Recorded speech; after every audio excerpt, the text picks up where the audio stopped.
Welcome. Good afternoon. My name is Jeff Resnick. I'm Chief of the History of Medicine Division at the National Library of Medicine. Thank you for joining us today to hear the 12th Annual James H. Cassidy Memorial Lecture in the History of Medicine, which is part of the National Library of Medicine's 2021 History of Medicine Lecture Series.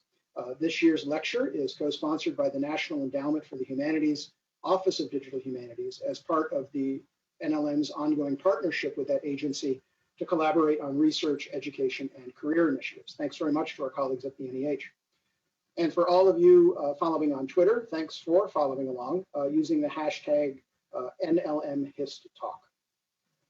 So for the past dozen years, the National Library of Medicine's History of Medicine Division has been hosting this special lecture in memory of our late colleague, Dr. James H. Cassidy, renowned historian of medicine, 50-year employee of the NLM, an editor of the printed bibliography of the history of medicine, and a great supporter of many essential research tools valued by generations of scholars.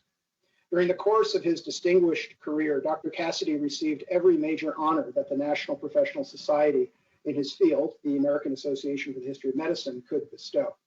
In addition to the Welch Medal, which he received for his books American Medicine and Statistical Thinking, 1800 to 1860, and Medicine and American Growth, 1800 to 1860, he was awarded the association's Lifetime Achievement Award and delivered its honorary Garrison Lecture. He also served as president of the association from 1982 to 84 and worked passionately on its many committees.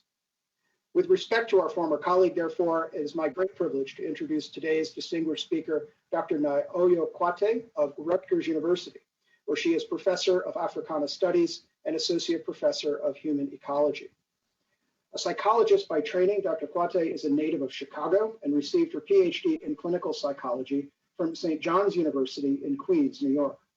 She completed her postdoctoral training in cancer prevention and control at Mount Sinai School of Medicine and subsequently held a faculty position at the Mailman School of Public Health at Columbia University. Dr. Kwate's research centers on the social determinants of African American health, investigating how urban built environments reflect racial inequalities in the United States and how racism directly and indirectly affects African American health. She is recipient of a National Institutes of Health Directors New Innovator Award in 2009 and the Robert Wood Johnson Foundation's Investigator Award in Health Policy in 2008. Her research has also been funded by the Robert Wood Johnson Foundation Healthy Eating Research Program, as well as its New Connections Initiative. It's also been funded by the Department of Defense Breast Cancer Research Program. And notably, she's a recipient of a 2017 NLM G13 Award for scholarly works in biomedicine and health publications for her project entitled Race and the Transformation of the Food Environment, Fast Food, African Americans, and the Color Line, 1955 to 1995. The book funded by this grant is nearing completion.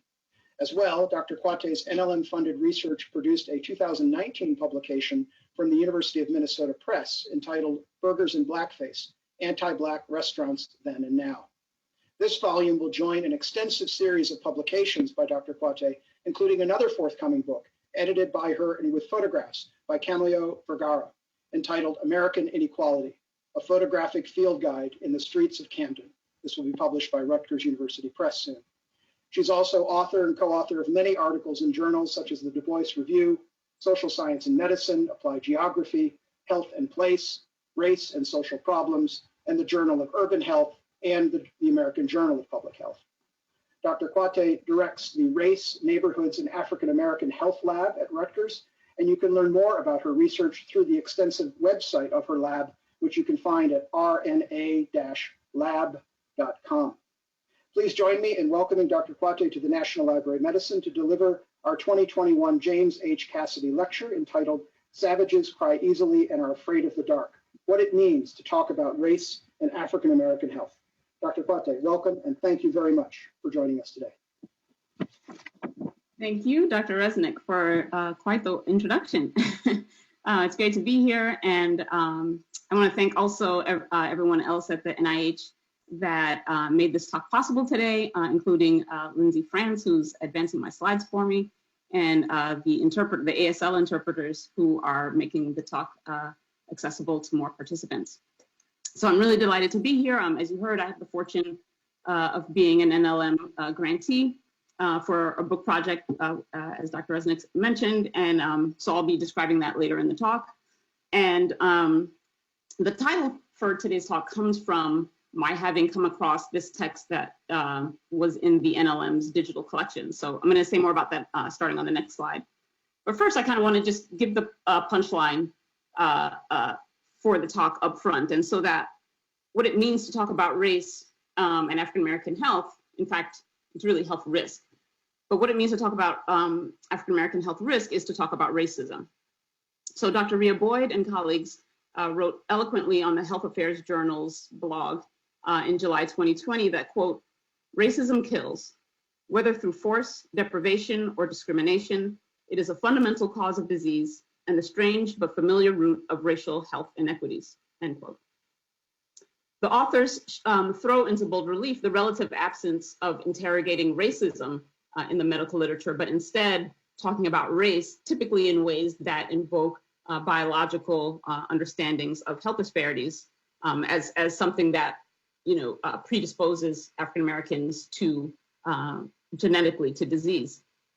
So such studies conceptualize racial disparities, perhaps not in language as stridently racist as we would see in early 20th century race science, but they locate health outcomes in psychological, behavioral, cultural kinds of defects nonetheless. Next slide. Okay, so this is the book that I saw in the NLM collections. It's entitled Savage Survivals, written by a J. Howard Moore and published in 1916. So the book has no introduction, so I don't know what the overarching argument of the book is. I found it while I was doing research in the collections, looking to see if there were documents related to health and eating. And so in part 3 of the book, which is called The Origin of Higher Peoples, the author states that some races have changed significantly over evolutionary time, while others have not, and they lag behind and remain in a fixed state.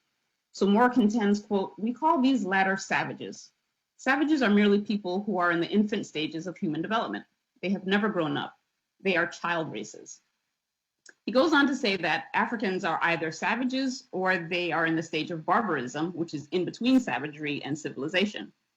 Quite in contrast, quote, "The race which has been most talented and enterprising and which has played the most distinguished role in the affairs of the world has been the white race," end quote.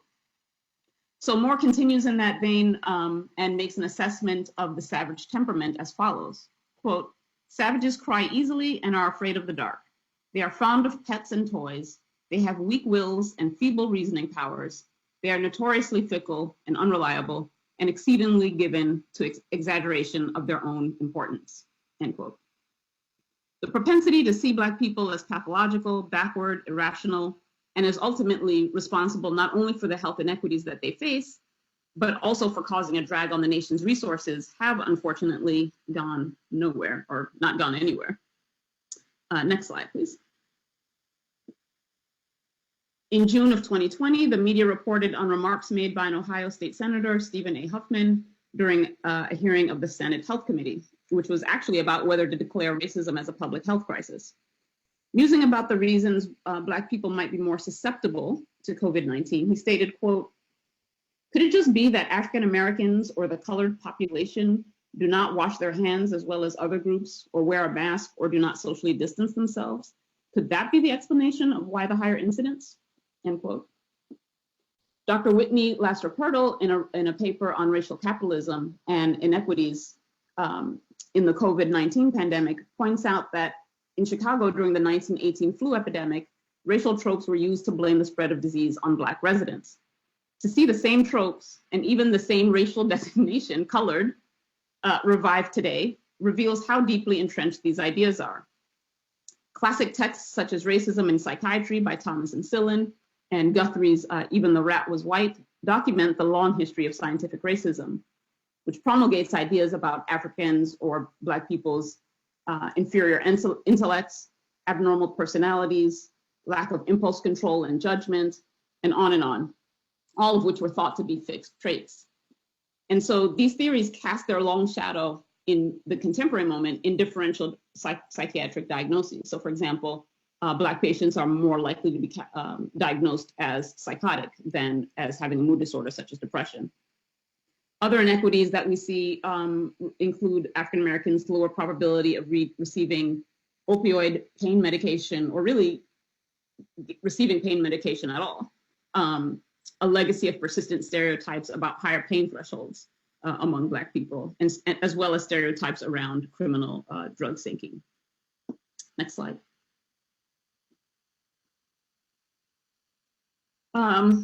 So the state senator gave what he called an apology for his remarks in a statement in which he explained, quote, "Regrettably, I asked a question in an unintentionally awkward way that was perceived as hurtful and was exactly the opposite of what I meant," end quote. So whatever critique he faced, and apparently he was fired from his post as an ER doctor, it was not enough to keep him from being appointed to lead the panel tasked with reviewing legislation about health and human services for the state of Ohio, which is what we see being reported here on the slide. Next slide.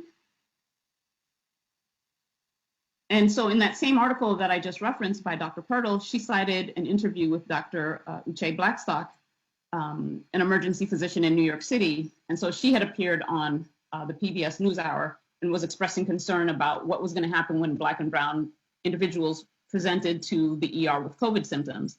And she was concerned that, quote, "their symptoms may be downplayed or they may not be taken seriously," end quote. Indeed, that fate befell Dr. Susan Moore, a Black woman and physician who died despite her expertise as a doctor and her ability to advocate for her healthcare, reported here by the New York Times. And studies have shown repeatedly that Black patients receive disparate care, especially with regard to their symptoms not being taken seriously and their pain and suffering being discounted. Black women in particular, who are stereotyped as angry and aggressive, are likely to be seen, metaphorically speaking, as savages who cry easily and are afraid of the dark. Next slide.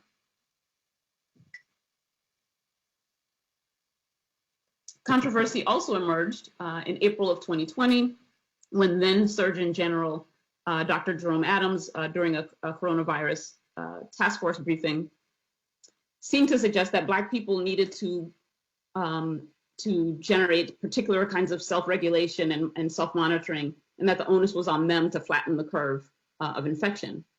Having noted that Black people comprised disproportionate numbers of deaths in relation to their proportion in the population, he asked, quote, "So what's going on? Well, it's alarming, but it's not surprising that people of color have a greater burden of health conditions. African Americans and Native Americans develop high blood pressure at much younger ages, and it's less likely to be under control and does greater harm to their organs," end quote. But pointing out more severe burdens of health conditions, such as high blood pressure, does not actually take the blame off African Americans, for whom pervasive narratives find them at fault for failure to take appropriate responsibility for their own health, or to willfully engage in behaviors that foster chronic illness, which we'll return to later. Adams acknowledged that only about 1 in 6 Black people were likely to have jobs where they could work from home, but he still went on to say that they should stay home if possible. Cautioning communities of color in particular, he declared, quote, "The government will be doing all it can day and night to protect regardless of color or geography. It's even more important that in communities of color, we adhere to task force guidelines to slow the spread. Avoid alcohol, tobacco, and drugs, especially in communities of color. We need you to step up and help stop the spread so we can protect those who are most vulnerable," end quote. So this is an odd comment for many reasons. Certainly, not using these substances can support overall health, but obviously these are not behaviors immediately linked with infection risk from an airborne pathogen. Cautioning especially communities of color to avoid these substances merely reifies stereotypes of wanton and endemic drug use and suggests a need for the government officials to attempt to try to keep them in check. Lacking in this analysis is a consideration of what sociologists Drs. Bruce Link and Joe Phelan define as fundamental causes of health. Fundamental causes are distal, not proximal drivers of health, like smoking or drinking. Fundamental causes determine access to resources, money, power, prestige, knowledge, and more, that shape the likelihood people fall at risk of health risks. They determine the likelihood of being ill and how well people can recover from any illness that they do develop. And they also affect multiple disease outcomes through multiple pathways. Next slide. So if we're going to talk about tobacco, missing from the Surgeon General's statements is a recognition of an important distal cause, that of aggressive marketing of menthol cigarettes to African Americans. This image is from Baltimore in the 1980s. The Master Settlement Agreement in 1998 prohibited outdoor advertising for tobacco, so you won't see ads like this anymore, but when you did, they were disproportionately located in Black neighborhoods. And the focus was on menthol cigarettes like Kool advertised here, as well as Newport and Salem. And so this could be a whole talk in itself. Historian Keith Waylu has a book coming out on this, which I'm eagerly awaiting. But the tobacco industry has reaped huge profits from targeting Black consumers. And much of that targeting took place in the built environment and still does at a smaller scale in point of purchase advertising. In 1984, marketing experts saw Newport as having success due in part to its strength in outdoor advertising, which they found, quote, very effective in appealing to a Black audience, end quote. Indeed, Lorillard, R.J. Reynolds, and others relied heavily on this advertising medium, which capitalizes directly on segregation and it's making a captive audience of Black residents. Segregation also made possible Newport's inner city van program, where company representatives would drive through the neighborhood, set up on a street corner, play music, hand out cigarette samples, and so on. But to hear it told from Newport executives, quote, it's not that Newport went looking for those groups, it's just the way it happened. In fact, menthol cigarettes are more hazardous than non-menthol, contain more nicotine and tar, contain additional carcinogens, and the cooling sensation of menthol causes users to inhale more deeply, which increases the intake of toxins and makes the cigarettes more addictive. Taken together, decades of aggressive marketing in the built environment lay the foundation for lungs that are vulnerable to COVID. Next slide. And if we really wanted to think about alcohol and African American health, then we would need to question the presumption that there's a higher propensity to drink that requires singling out, as the Surgeon General had. In fact, health data has consistently shown that compared to white counterparts, Black Americans are less likely to drink. So this is data for adults aged 18 or older from the National Health Interview Survey. This is from the 2015 survey. And so if you look on the left side of the graph, you can see that Black respondents, who are the yellow bars, are actually more likely than white counterparts to be lifetime abstainers from alcohol, right? So they have never drank alcohol. And then on the right side of the graph, if you look at white respondents, who are the green bars, they are more likely to be current regular drinkers. Next slide. And these same patterns bear out in consumer expenditure data, such that African Americans spend less on purchasing alcoholic beverages. So this is a map showing alcoholic beverage spending across the New York City metro. This is from 2017. And so the darker the shading, the higher the expenditures, and the darkest areas are predominantly white. So there's a significant mismatch between consumer behavior and where the liquor stores are and where the outdoor advertisements for alcoholic beverages are. Next slide, please. Black communities have resorted to what has been called whitewashing, where residents paint over ads. It was a frequently used tactic in the 1990s and led to outdoor advertisers making concessions that they would refrain from advertising alcohol, and again, at the time, tobacco, near sensitive sites where youth gather, such as schools, churches, and playgrounds. They don't actually adhere to these guidelines, but this is what the kind of self-regulatory mechanism they purported to use at the time. So this is a phone kiosk I took a picture of in Brooklyn around 2005. Next slide. And then this is the other side of that same phone kiosk. So what's hidden behind that cardboard is a Heineken bottle. This is an ad for Heineken beer. And so you can see the tagline still at the top, what's really good. And then there's something else at the bottom, which is cut off, but it says it's all about something. And then to consume, it encourages you to consume Heineken responsibly. And so now, of course, there aren't really phone kiosks because everybody has cell phones. So most of these in New York have been changed into, I guess, like Wi-Fi hotspots and phone charging stations and so on. Okay, next slide. But something we never saw back when they still had phone kiosks in Black neighborhoods at the time in central Brooklyn and in Harlem were ads like these for water. So this is a photo that I took in Chelsea in Manhattan. Next slide. And so this was taking place during a study. Myself and several students worked with me on Project Reach, which was a study of the separate influences of the alcohol environment and also experiences with racism on alcohol consumption among Black women in Harlem. Next slide. And this is a map of outdoor advertising in central Harlem. So each dot is an ad space. So whether it be, you know, phone kiosk or other kinds of street furniture and other ad panels. So we gathered information on all the standard outdoor media by basically walking up and down the streets throughout the neighborhood and recording the location of each ad space, counting a total of 534. So that's what you see here.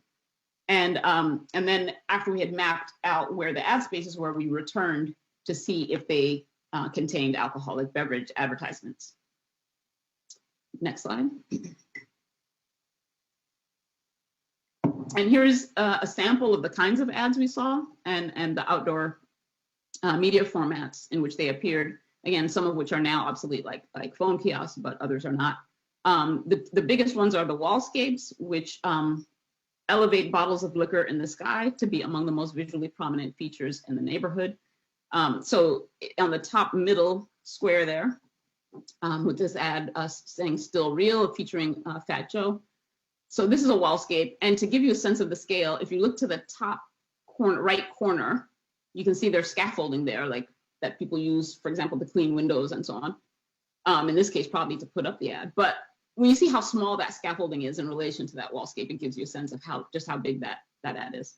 And then similarly on the top row, but on the right, the Tanqueray ad, which is covering these apartment windows. Supposedly, you're supposed to be able to see out from behind the ad. I don't know if that's actually true. In any case, that's what they say. But what you can see is that the ad is 4 stories tall, right, in terms of the windows that it's covering. So the pervasive marketing of alcohol is a toxic exposure because, of course, it's a product that can be toxic to health. But beyond that, the images and messages used in the advertisements themselves represent a toxic exposure. Thematically, Harlem residents were mostly asked to consider intoxication as a means through which to move across class boundaries, express an authentic Black self, and pursue the good life. As well, the use of sexual imagery and themes has particular salience given the ways in which Black women embody deviant sexuality in the American imaginary. Again, these are long-standing kinds of racial tropes and stereotypes. So on the bottom right, for example, we have an ad for Colt 45 malt liquor, echoing the advertising campaign from the 1980s, which was "The power of Colt 45, it works every time," a message then delivered by the actor Billy D. Williams. So here, the shorter message, just every time, is no less explicit, right? Colt 45 is a catalyst for the acquisition and sexual domination of ready and available Black women, is what this suggests. Next slide. And then I just want to highlight this ad, which was on the bottom row for Courvoisier. This is an expensive cognac at the time. When we did the study, it was retailing for about $144 per bottle, and those bottles are not large. And so this was being marketed in a community where the median household income at the time was about $20,000.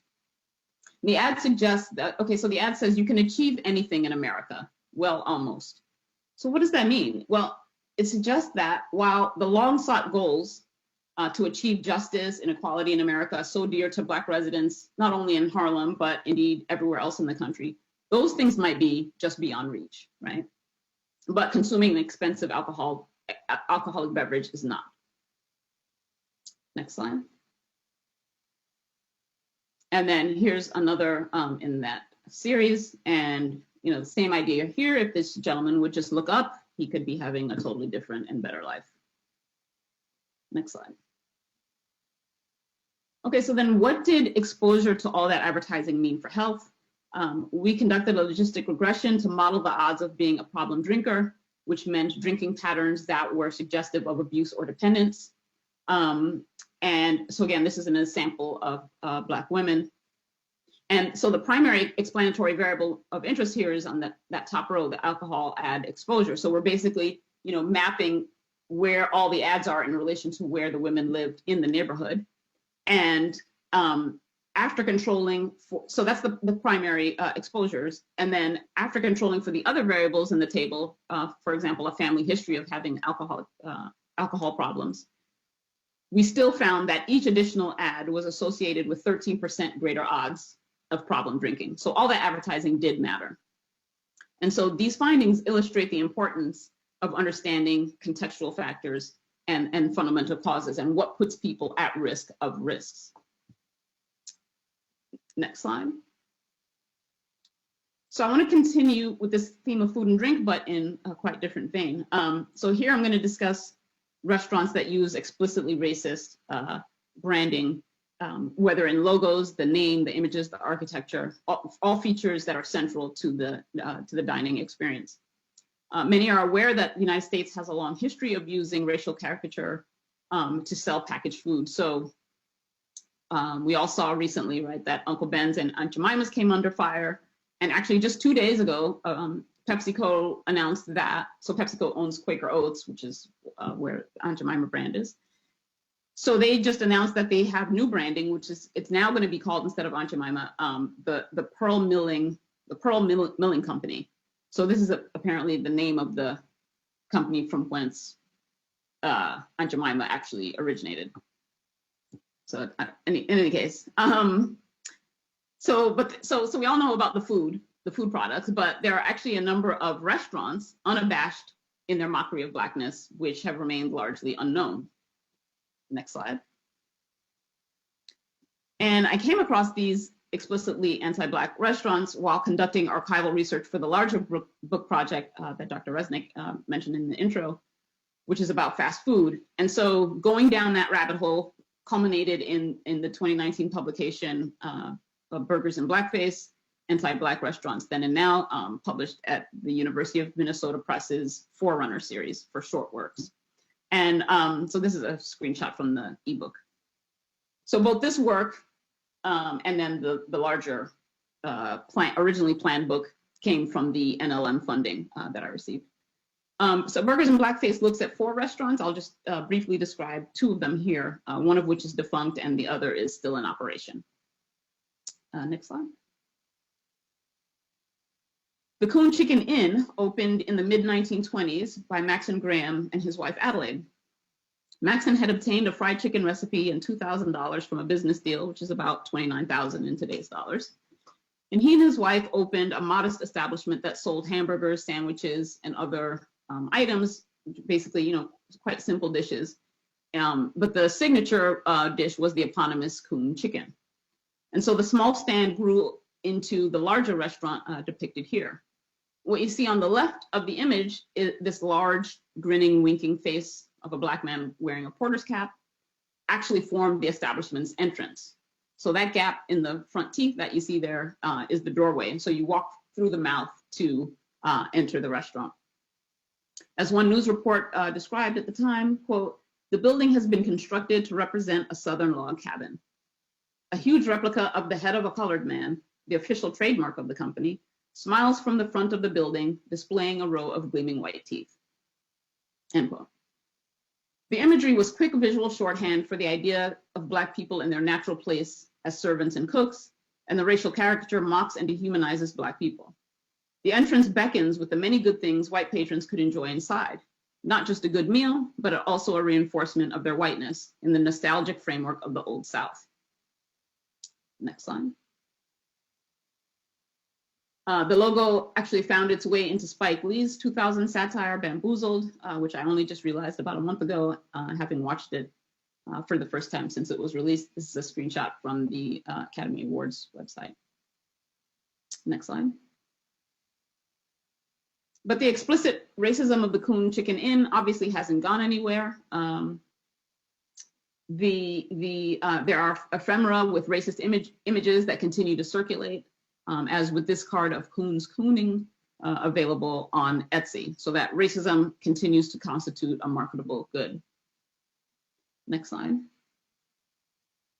And then the second restaurant, so the Coon Chicken Inn is no longer, but it went out of business in the mid 1950s. A second restaurant that employed racist branding was Sambo's, which is still in operation, although it just changed the name. So also, again, in the midst of the sort of racial reckoning that the country's been undergoing, and these brands that came under fire, Sambo's finally decided to change its name.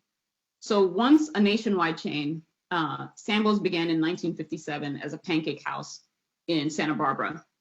And the owners purported that the name came from an amalgam of their names, but it clearly came from the children's story Little Black Sambo, which was a story first published in the UK in 1899. And so I can say more about the plot if people were interested during the Q&A, but basically the story recounts a little boy's encounters with tigers, and the adventures end in him having a meal of pancakes.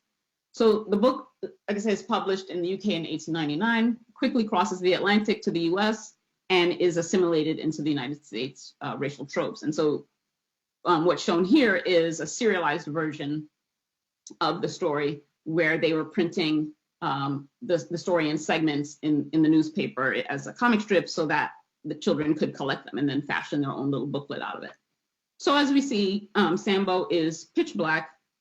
He and his parents are the same color as the iron skillet that his mother wields while making their pancakes. Next slide. And despite repeated protests and even lawsuits over the racist name, the chain thrived for many years before eventually going bankrupt in the early 1980s.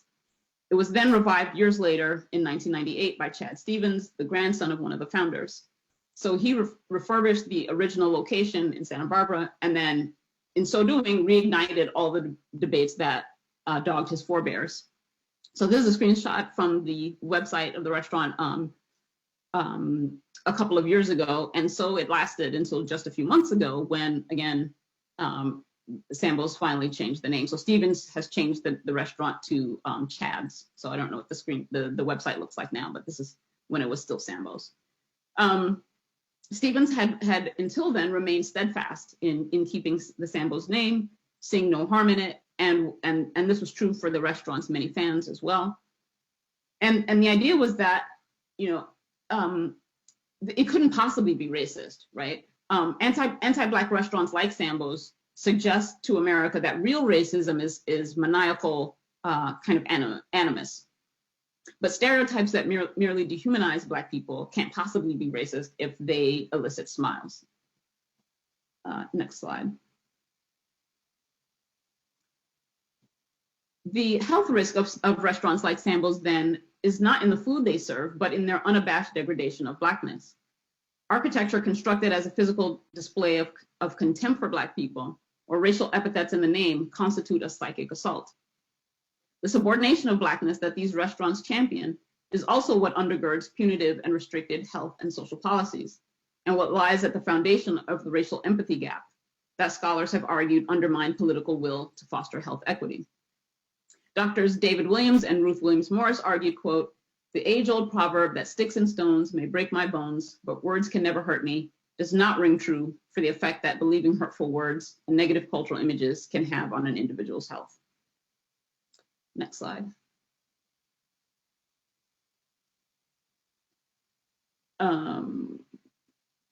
Okay, so Dr. Jonathan Metzl argues in his recent book, Dying of Whiteness, that whiteness is a symbolic good that can mean more than material resources. White men interviewed in his project were vehemently opposed to Obamacare, even when it would save their own lives. So for example, if they had serious illnesses that required care. As one respondent stated, quote, "Ain't no way I would ever support Obamacare or sign up for it. I would rather die. No way I want my tax dollars paying for Mexicans or welfare queens," end quote. That worldview of literally being ready to die and being willing to put one's white body on the line in the name of upholding racial hierarchies, as Metzl puts it, is one key way anti-Black restaurants matter for health, because they casually dehumanize Black people. They embody the racist ideals to which many would rather cleave than to support social reforms that would benefit everyone. Next slide. Okay, so I'm going to turn now to fast food restaurants, where the focus on health has unsurprisingly been more on the nutritional content of the food and the fact that disproportionate densities of restaurants increase chronic disease and obesity risk.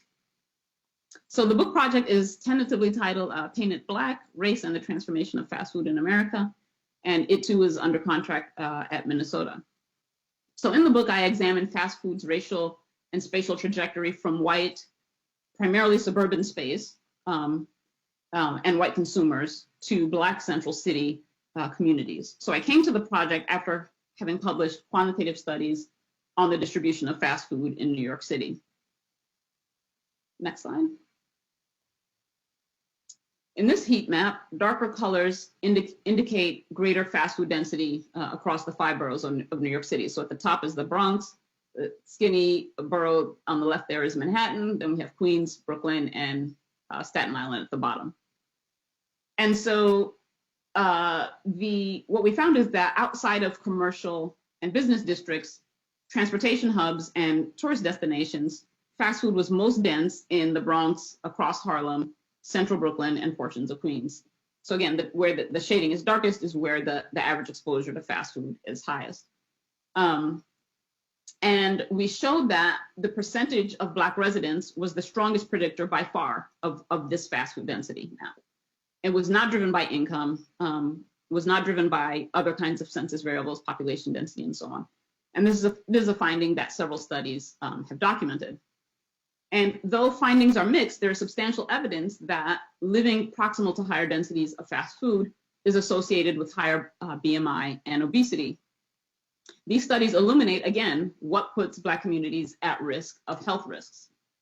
And the study that we did here in New York, along with some other research that my colleagues and I completed, both in New York and in other cities, led me to the book project, because the question was, how did these patterns come to pass, right? Because fast food did not locate in Black neighborhoods when it first began. So what was the path that fast food traversed in moving from its origins in white space, urban in the early burger chains like White Castle, and then suburban in later chains like McDonald's and KFC, to become virtually synonymous with Black urban space? So that's the central question of the book.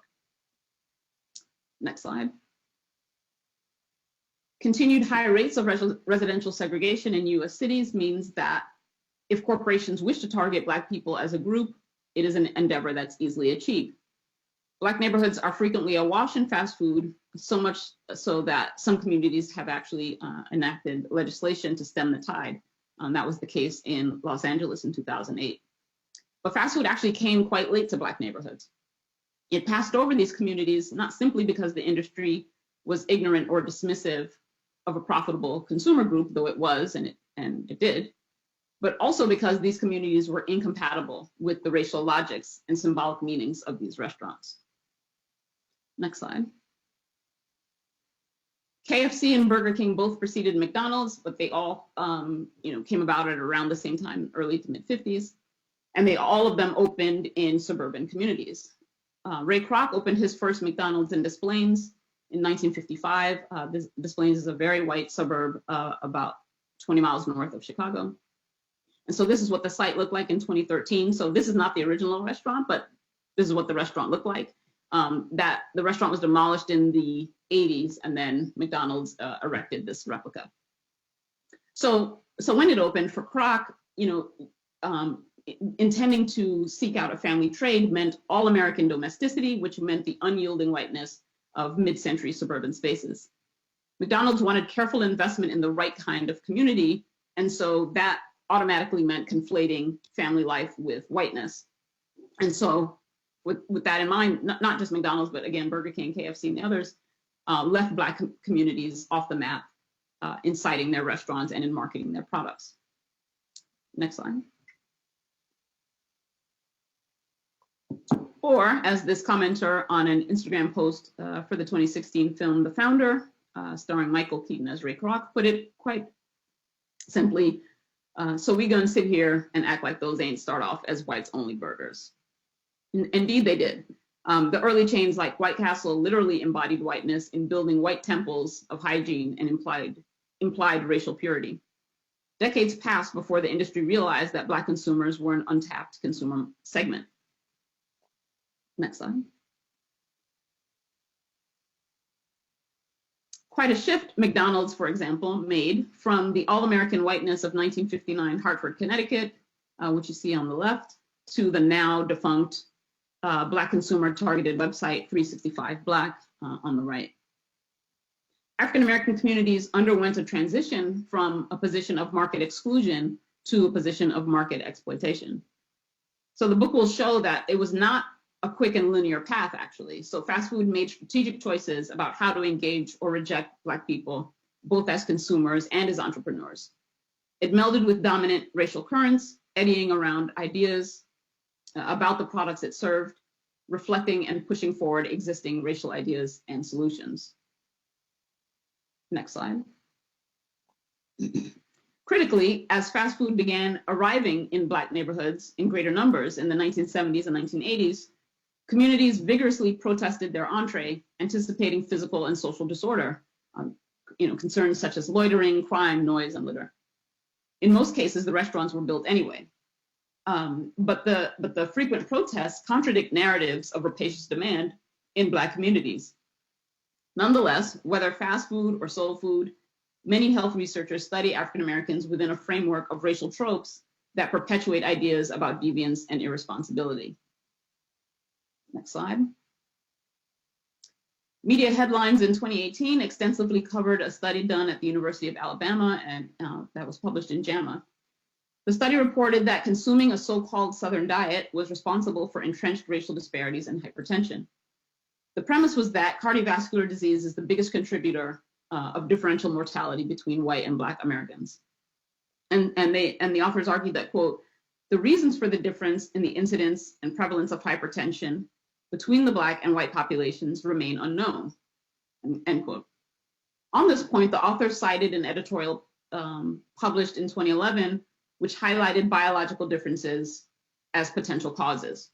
So that saying that hypertension, that the differences in hypertension were really due to something biological about Black people.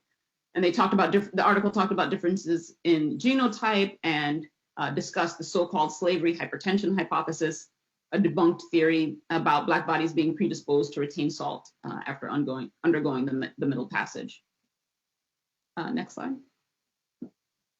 But the reasons for differences in hypertension are not really unknown, not in the way that that article suggested. Actually, there's quite a great deal of evidence showing that racism is associated with hypertension. And so this slide shows some of the voluminous literature on racism and African American health, including but not limited to cardiovascular health.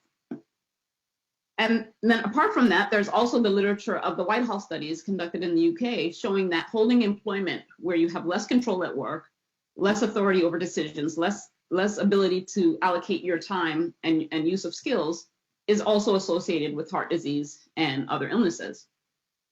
Then there's the literature on John Henryism, the concept offered by Dr. Sherman James, which shows that high effort coping and perceptions that success can be achieved with this kind of bloody-minded determination to achieve in the face of significant barriers and adversity, again, is associated with high blood pressure. Then there's also the literature on weathering, a construct articulated by Dr. Arlene Geronimus, which shows that the cumulative wear and tear of stress, particularly as it relates to racism, literally ages Black people faster. Next slide. And that racism may take the shape of the deeply institutionalized racism that constrains opportunities and heightens exposure to health risk. And then there's also the sort of day-to-day version, right? So as our Black respondents in our New York City study of racism and health reported, they're the more routine interpersonal kinds of interactions that tell Black people that their humanity is suspect. And so that can manifest as rudeness, undue or inappropriate attention, or being treated as invisible or unimportant. So the quotes here are from Black respondents in New York. And as you can see, they're examples of just, that kind of casual disregard for Black people and their experience. Next slide. But the JAMA study sought to investigate the impact of the Southern diet on hypertension. So we're setting aside all the knowledge we know about racism and how that affects health. Okay, so but looking at diet, the Southern diet was defined as, quote, high intake of fried foods, organ meats, processed meats, egg and egg dishes, added fats, high fat dairy foods, sugar sweetened beverages, and bread, end quote. So other than organ meats, which aren't really widely consumed today, that very much sounds like the American diet. And so this reminds me of a great talk actually for this NLM History Talk series, where Dr. Joanna Radin talked about the fallacy of thinking that you're working with raw data, right? So she says, quote, data is always already cooked. So this variable Southern diet is cooked, not raw. It reflects decisions. And the researchers could have categorized the Southern diet as an abundant consumption of greens, okra, beans, root vegetables, fresh fruits, and other foods reflective of an agrarian history and food culture, but they didn't. And so the results, which blared out across the media, fit neatly into existing scripts, that Black people and their cultural practices are always already problematic. So this is why Dr. Adams' statement, the former Surgeon General, about Black people being more likely to have hypertension doesn't actually necessarily look to upstream causes, right? It's probably just about Black people's bad behavior. So another cooked variable in the study was does not exercise. So participants were asked to indicate the number of times per week that they exercised enough to sweat. And this was dichotomized into some versus none. But what if the variable was instead structurally unable to exercise? What if participants were asked, instead of, how often did you exercise enough to sweat? What if you were asked, how many days per week do you leave home early in the morning to begin a long sedentary commute to a low-paying job far from home, work all day at exhausting work, and return home by the same means late at night, right? That would tell you something very different, and it would begin to get at the distal causes of health, making motivational attributions that leave structure uninterrogated. Okay, next slide. But that study and its breathless coverage in the media reveals not only that enduring racialized narratives about Black health behavior make some messages more readily heard and disseminated, but also the converse, that white health behaviors are normalized.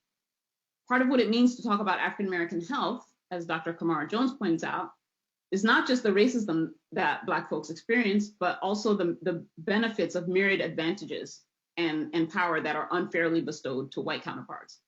Key among these are benefit of the doubt, trust, laxity in rule enforcement, and day-to-day breaks that most whites fail to even notice. And so in that point, these are screenshots from a 2014 New York Times article titled, "You Probably Don't Want to Look in the Crisper," which revealed what apparently renowned chefs had in their fridges at home.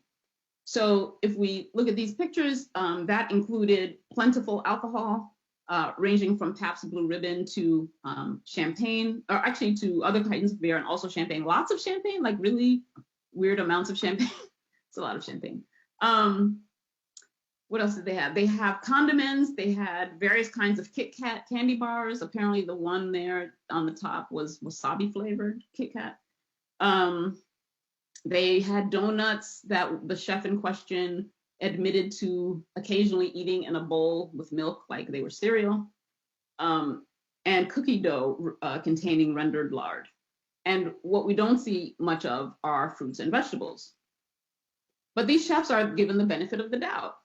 The article was not reprinted with claims about the danger of the white diet and racialized conceptions of moral failure.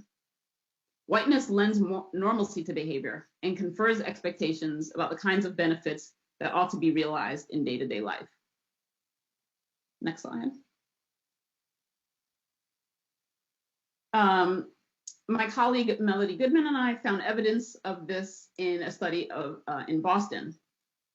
So we took note of an interesting finding in a study by Dr. S.V. Subramanian and colleagues. And they found that metro areas that had higher probabilities of poor health for whites were those in which the white-Black health disparity was narrow. In other words, the absolute health of whites was better where they held a larger relative advantage to black counterparts. And why might that be? So perhaps the psychological wages accrued from whiteness benefit health. Poor whites may face health risks not merely due to meager resources, but also because being poor disconfirms expected rewards from being white. If whiteness confers expectations of privilege, then whites may fare better when the relative gap to blacks is larger, because those gaps are consistent with settled expectations of whiteness. So in Boston, we examined 3 neighborhoods that could be characterized as rich, richer, and richest. The median incomes in the 3 areas are superimposed there, photos from the streetscapes. And in the 2 most affluent neighborhoods, which were also the most racially homogeneous neighborhoods, white residents who perceived Black people to be welcome in their communities enjoyed better self-rated health. In contrast, in the least rich neighborhood, where there was greater economic diversity and many more Black residents, those same perceptions at best conferred no health benefits, or at worst they were associated with poorer self-rated health. It may be that those residents unable to realize the norm of exclusionary white space experienced a relative social status where whiteness was more precarious and therefore harmful to health. Next slide. The study findings suggest that adherence to and reliance on a racialized social system that puts whiteness at the top of the hierarchy harms white folks too. The COVID pandemic has thrown into bold relief how damaging the subtle expectations of whiteness can be. Mask wearing, for example, a simple and effective way of reducing the spread of the virus, has been a politicized and racially contentious issue. Pew reported in June and August of 2020 that white and Republican respondents were the least likely to regularly wear masks. And then this slide shows data from October 2020, in which Republicans accounted for 92% of those who expressed skepticism or opposition to masks. And you just have a couple of the quotes of why people thought so on the slide. The fact is that wearing a mask to protect other people is simply not compelling when the most vulnerable are often Black and brown. Just last month, the Washington Post reported on restaurants in Michigan that have been ignoring public health guidance, filling to capacity and eschewing masks. These restaurants have enjoyed bustling crowds, many of whom come from hours away as tourists, seeking the company of others who disdain masks. One particular owner received a cease and desist order from the county health department, and the restaurant continued to operate unrepentantly. When the sheriff showed up, the owner queried what his punishment would be, and the sheriff replied, quote, "Nothing. I'll be seeing you tomorrow for coffee and breakfast," end quote. We have heard arguments that wearing a mask infringes on individual liberty. How then should we understand liberty? Next slide. Tracy Mears, a law professor at Yale, has argued that, quote, "At its base, liberty is freedom from fear. And for too many people, especially right now, many people of color are afraid of all kinds of things that they ought not be afraid of," end quote. So here she referred to such fears as being killed by the police. In the context of COVID, many circumstances exist that we would rather Black folks would have no cause to fear. Black people are not afraid of the dark, unless that darkness is defined by fellow Americans who would rather die for racial hierarchy than to live for the interest of the public's health. Unless it's a state, under the previous administration, that could fully abdicate its role in protecting the safety and well-being of the populace as hundreds of thousands died, or unless it's having to watch Black deaths be tallied but not counted. The pandemic has brought into sharp focus what it means to talk about African-American health risk is to talk about the fate of the nation. When James Baldwin was interviewed by Dick Cavett in 1968, Cavett asked why Black people weren't more optimistic given the substantial progress that they had been made, so that we had Black mayors and Black sportsmen and so on. And he queried, quote, "Is it at once getting much better and still hopeless?" And so Baldwin replied, quote, "Well, I don't think there's much hope for it, to tell you the truth, as long as people are using this peculiar language. It's not a question of what happens to the Negro here, to the Black man here. That's a very vivid question for me, but the real question is what's going to happen to this country. I have to repeat that," end quote. Next slide. So I will stop there, and I want to acknowledge the grants and fellowships that made the studies I discussed and the recent book projects possible. Unfortunately, I can't fit all the research staff and wonderful collaborators who also contributed, but they have my thanks as well. And yeah, I look forward to questions. Dr. Kwate, thank you very much for that very important and engaging presentation, and congratulations on your research. Thank you very much. We do have some time for questions, and I have received several. I'd like to remind everyone watching that there should be a send live feedback button on the live stream. If you don't see it right below the video, simply refresh your browser and the button will appear. You can send questions via that button, or if you're on Twitter, you can direct message me if you wish. So among the questions we've received, the first one is, in research looking at smoking and health risk, many studies suggest that per pack years, blacks do worse than whites. Some believe this may be the menthol effect. Others also suggest that blacks smoke shorter cigarette butts than whites. What are your thoughts on this difference in pack years compared to health risk by race? Well, I have to say I am not a smoking expert, but I know that, right, this is the same kind of thing that comes up with alcohol, is that, you know, Black people may consume, they may be less likely to drink, but they still face worse health outcomes from the drinking that they do. And I think that just speaks to the broader context of, what puts people at risk of risk, that there are a number of structural factors, operating to worsen health outcomes, even if the behavior itself may not be at the same level of severity as others. Thank you. Understood. Another question that we received, thank you for this excellent, albeit disturbing presentation. This person writes, how do you reconcile the aggressive advertising of alcohol in predominantly Black neighborhoods with the survey results indicating that fewer African Americans drink regularly as compared to white Americans? Yeah, I mean, so there's that's the important mismatch, is that it's clearly not driven by demand, right? So that's the point I think I want to make clear, is that when you see all of that advertising, or if you see in the case of, for example, liquor stores, which are also consistently found to be disproportionately dense in Black neighborhoods, and that they're not attributable to income, is that the immediate sort of thought is, okay, well, then it must be because those are the communities where there's the greater demand. But we know that not to be the case, both from the consumer data and from the health data. And so it reflects a number of things. I mean, it reflects companies seeking more consumers for products. So for example, with smoking, they were very deliberate in recognizing that as smoking rates decline, they needed more Black smokers to take up that slack. With alcohol, it's the same kind of thing. Some of it is just disregard for the community wishes. So that's why you see communities having to engage in whitewashing. There's no demand. They don't want the advertising there. They don't want the products. But the corporations that are interested in their bottom line have an entirely different set of goals or needs than what the community does. Thank you.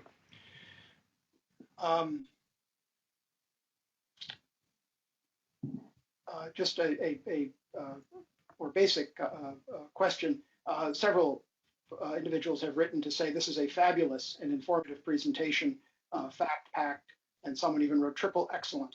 And on the heels of that, I'd like to say to these individuals who kindly wrote in, this will be archived, this talk, as are all of our history talks here at the National Library of Medicine, and available through the NIH video casting system. So yes, this talk will be archived and available probably within a couple of days. Dr. Kwate, another question. You mentioned that some communities, notably Los Angeles, took steps to stem the tide of fast food restaurants moving into and exploiting African-American neighborhoods. What did that look like? Can you say more? And what did these communities do to try to stem the tide? Yeah, so that was actually, so the Los Angeles case is really interesting. So this was in 2008, and essentially what happened is the city council proposed legislation that, so they created an ordinance that started out as temporary and then became permanent after that. but the ordinance was meant to prohibit the entree of additional fast food restaurants in communities that were already heavily saturated. So this was South LA, Baldwin Hills, Lamert, and East Los Angeles, I think. And but what happened was, it wasn't, so, on the one hand, it was a really interesting kind of intervention, but on the other, it was also limited because of the way that it was defined. And, that was probably a reflection of the fact that they didn't want to be seen as engaging in like a total overreach. But basically, it said, okay, you can't have new restaurants that are freestanding, like sort of, if you think of like a fast food restaurant on the corner with a drive-through and the whole thing. So it prohibited new freestanding restaurants that from coming in, but that didn't mean no new restaurants at all. So you could still have fast food come in if it was, say, in the strip mall, right? So then it's not a freestanding restaurant. And it also obviously didn't. Oh, and it also prohibited, though, expansions of floor space, and it also prohibited adding a new drive-through window to an existing restaurant. But so, on the one hand, it's making it impossible for new restaurants to come in a particular, a very narrow kind of set of criteria. And so the densities that the fast food density that those communities were dealing with wasn't necessarily lessened. The idea was, they thought, well, if we can, stem the tide and sort of reduce the number of fast food restaurants that are coming in, that might open up the possibilities of sit-down restaurants and a wider range of healthful options that they saw were more present in West Los Angeles and other communities that were predominantly white. But that didn't really happen, and that's a reflection of the fact that Black and brown neighborhoods are redlined for all kinds of retail. And just because you target, a reduction in fast food, that's not going to eliminate the racism that keeps the other restaurants that you want, from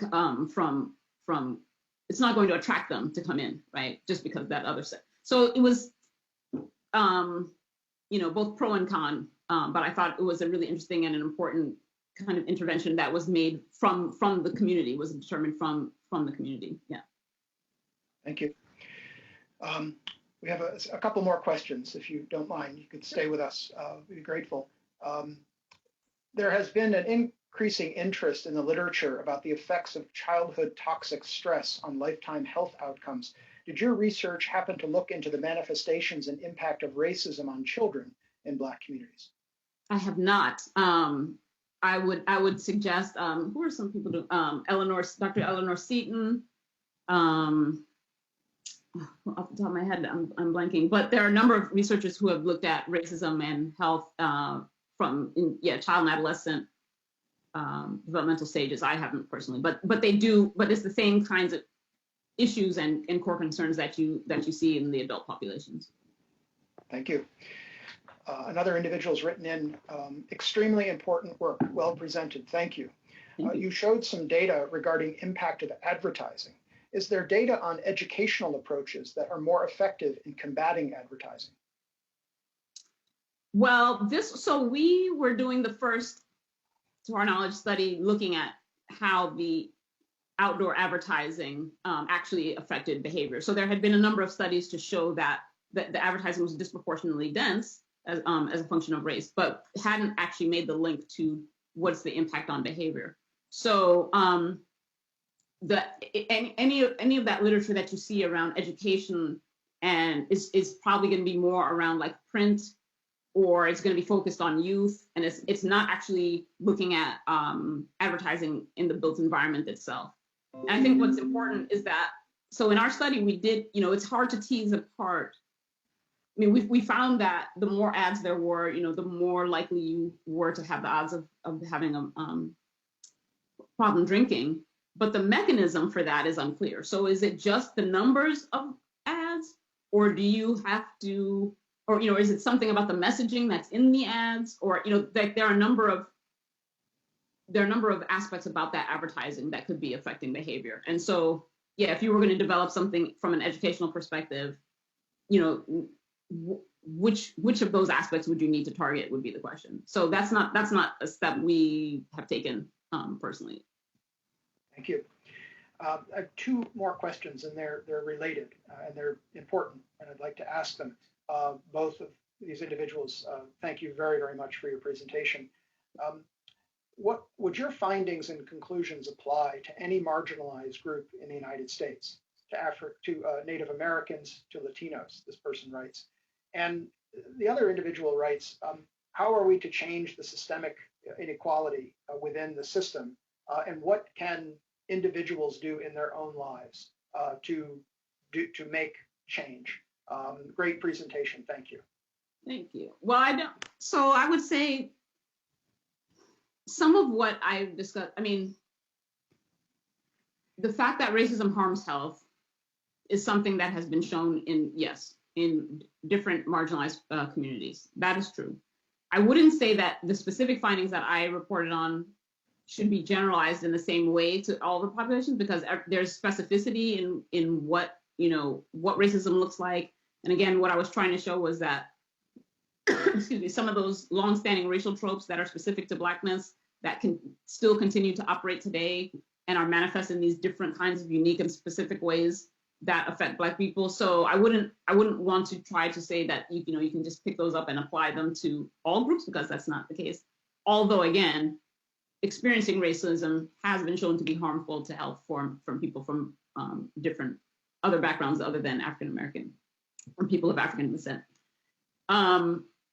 And then as to the question as to how do we change the system, I mean, I think it depends on what the system is, so that,